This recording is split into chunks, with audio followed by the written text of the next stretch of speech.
آزاد کشمیر انتخابات کے دوسرے مرحلے نے سیاسی درجہ حرارت غیر معمولی حد تک بڑھا دیا ہے۔ آج مظفر آباد ڈویژن کی 9 اور مہاجرین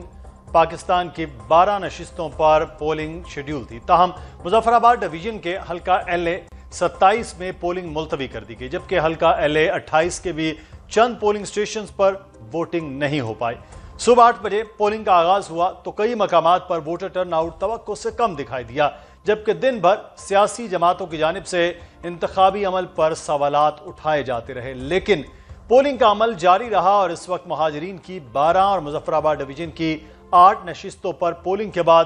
گنتی کا عمل جاری ہے۔ غیر سرکاری اور غیر حتمی نتائج کے مطابق پاکستان مسلم لیگ نون کے دوسرے مرحلے میں بھی برتری برقرار ہے۔ دوسرے مرحلے میں بھی آج پاکستان پیپلز پارٹی اور استحکام پاکستان پارٹی نے پولنگ کے عمل پر شدید تحفظات کا اظہار کیا اور دھاندلی، انتظامی بے ضابطگیوں اور انتخابی عمل میں مداخلت کے الزامات عائد کیے۔ پولنگ کے دوران قائم مقام صدر آزاد جموں کشمیر چودھری لطیف اکبر پر حملہ کیا گیا، جس کے بعد پاکستان پیپلز پارٹی نے الیکشن کمیشن کو ہنگامی شکایات ارسال کرتے ہوئے فوری کارروائی اور حملہ آوروں کی گرفتاری کا مطالبہ کیا۔ حملے کے بعد چودھری لطیف اکبر کا کہنا تھا کہ ان پر پاکستان مسلم لیگ نون کے لوگوں نے حملہ کیا اور آزاد کشمیر میں شر پسند عناصر کو وفاقی وزراء کی حمایت حاصل ہے۔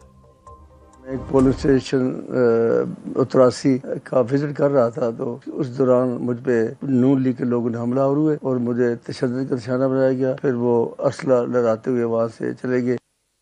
سیاسی کشیدگی اس وقت مزید بڑھ گئی جب چودھری لطیف اکبر کے انتخابی حلقہ LA 31 میں پاکستان پیپلز پارٹی کے کارکن مشتاق شاہ قاتلانہ حملے میں جاں بحق ہو گئے۔ اس واقعے پر chairman Pakistan Peoples Party Bilawal Bhutto Zardari نے شدید مذمت کرتے ہوئے شہید کارکن کے اہل خانہ سے تعزیت اور افسوس کا اظہار کیا۔ دن بھر پاکستان پیپلز پارٹی کی سینئر قیادت کی جانب سے آزاد کشمیر میں انتخابی عمل پر سوالات اٹھائے جاتے رہے۔ پیپلز پارٹی کی جانب سے بار بار کہا جاتا رہا کہ کشمیر میں عوام کی رائے کو کچلا جا رہا ہے۔ پیپلز پارٹی ایسے نتائج کو تسلیم نہیں کرے گی، جبکہ پاکستان مسلم لیگ نون کی جانب سے ان الزامات کو مسترد کیا گیا۔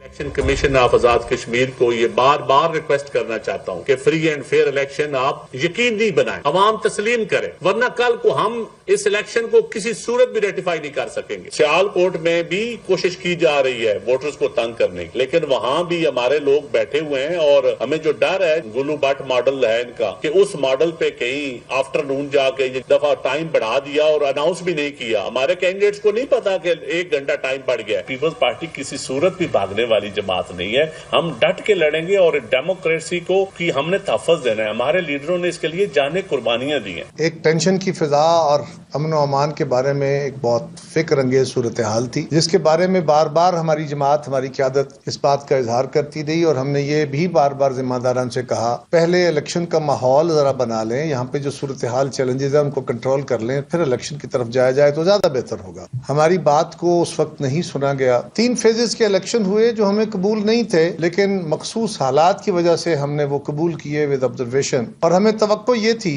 کہ یہ الیکشن فیئر، فری اور لوگوں کو آزادانہ رائے کے ساتھ کرائے جائیں گے، کیونکہ ایک بالکل شفاف الیکشن، معتبر الیکشن جو ہے وہی اس وقت جو ریاست کی صورتحال ہے اس کے اندر بہتری کا سامان پیدا کر سکتا ہے۔ لیکن ہماری باتوں کو اس طرح نہیں سنا گیا۔ پہلے فیز کے اوپر ہمارے بہت سارے تحفظات، وہاں جس طرح کی صورتحال کی گئی ہم نے مسلم لیگ کے ساتھ انگیج کیا۔ ابھی خبر آئی ہے کٹکیل میں لوور کورٹ LA 31 ایک پیپلز پارٹی کے کارکن کو پولنگ اسٹیشن پہ فائرنگ کی گئی ہے، ہمارا کارکن مشتاق شاہ شہید ہو گیا۔ جو انتظامیہ، جو سیکیورٹی سسٹم ہمارے چیخ دھاڑ کے باوجود، ہمارے بار بار متنبع کرنے کے باوجود، ہمارے سامنے اقرار کرنے کے باوجود وہاں ایڈیکویٹ سیکیورٹی اور مناسب سیکیورٹی نہیں دے سکا، صدر ریاست کو تحفظ نہیں دے سکتا، تو وہ کیا ہے؟ وہ کون سا الیکشن اور کون سا سیکیورٹی پلان ہے؟ سارا دن پرامن ماحول میں اپنا حق رائے دہی جو ہے وہ استعمال کیا ہے، لیکن بدقسمتی سے ایک جمہوری جماعت، اور خاص طور پہ یہ بات انتہائی افسوسناک ہے کہ وہ چارٹر آف ڈیموکریسی کی سگنیٹری ہے، انہوں نے صبح 10:30 بجے سے یہ کام شروع کیا اور یہ کہنا شروع کر دیا کہ جی دھاندلی ہو رہی ہے۔ وہ اپنا ووٹ کاسٹ کرنے کے لیے گئے ہیں، وہاں پہ ایک سادات فیملی ہے، سادات فیملی کے ساتھ ان کی فیملی کا جھگڑا ہے، ان کے لوگ جو ہے وہ پچھلے 2.5-3 سال سے کسی مقدمے میں جو ہے وہ جیل میں ہیں،